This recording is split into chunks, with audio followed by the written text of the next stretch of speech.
Good morning మిత్రులారా! మరొక కొత్త అంశంతో మీ ముందుకు. ఏంటి అనంటే, మన భారతదేశంలో ఉన్నటువంటి రాష్ట్రాలు, కేంద్రపాలిత ప్రాంతాలను మరియు ఖండాలను ఎలా గుర్తుపెట్టుకోవాలనే విషయాన్ని నేను మీకు ఈరోజు చెప్పదలుచుకున్నాను మిత్రులారా. చూస్తే మన భారతదేశాన్ని 6 భౌగోళిక మండలాలుగా విడదీశారు. చూస్తే మనకు ఉత్తర భారతదేశము, దక్షిణ భారతదేశము, తూర్పు భారతదేశము, పశ్చిమ భారతదేశము, ఈశాన్య భారతదేశం, మధ్య భారతదేశం.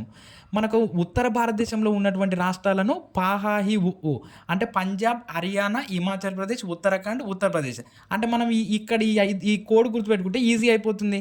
అదేవిధంగా దక్షిణ భారతదేశంలో చూస్తే అత్తా కేకతే ఆంధ్రప్రదేశ్, తమిళనాడు, కేరళ, కర్ణాటక, తెలంగాణ. అత్తా కేకతే అంటే దక్షిణ భారతదేశంలో ఉన్న రాష్ట్రాలు కంప్లీట్‌గా వచ్చేసాయి. అదేవిధంగా పశ్చిమ భారతదేశం తీసుకుంటే గూగోమర గుజరాత్, గోవా, మహారాష్ట్ర, రాజస్థాన్.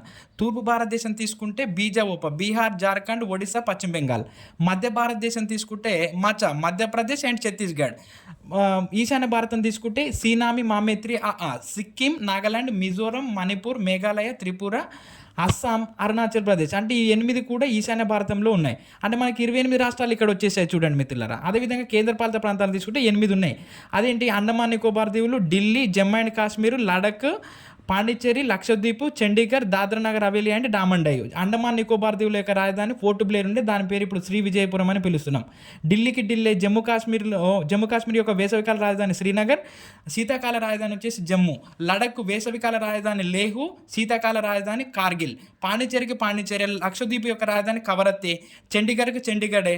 తర్వాత దాద్రా నగర్ హవేలీ అండ్ డామన్ డయ్యు యొక్క రాజధాని డామన్. అదేవిధంగా ఇప్పుడు ఖండాలను చూసి ఇది అవరోహణ క్రమం. అంటే మనకు ప్రపంచంలో అతిపెద్ద ఖండం ఏంటి అని అంటే ఆసియా ఖండం, తర్వాత రెండోది ఆఫ్రికా. ఇలా గుర్తుపెట్టుకుంటే మనకి ఈజీ అవుతుంది. ఆసియా, ఆఫ్రికా, ఉత్తర అమెరికా, దక్షిణ అమెరికా, అంటార్క్టికా, యూరప్, ఆస్ట్రేలియా. ఈ దేశాలు ఏంటి అని అంటే యుఎన్ఓ చేత గుర్తింపు పొందబడినటువంటి దేశాలు 46, 54, 23, 12, 0, 44, 14 మొత్తం 193 దేశాలు. అంటే ఇలా గుర్తుపెట్టుకుంటే మనం ఈజీగా ఏ బిట్ వచ్చినా కూడా చేయొచ్చు మిత్రులారా. సో మన ఛానల్ని తప్పకుండా సబ్స్క్రైబ్ చేయండి, షేర్ చేయండి, లైక్ చేయండి మిత్రులారా మర్చిపోకుండా.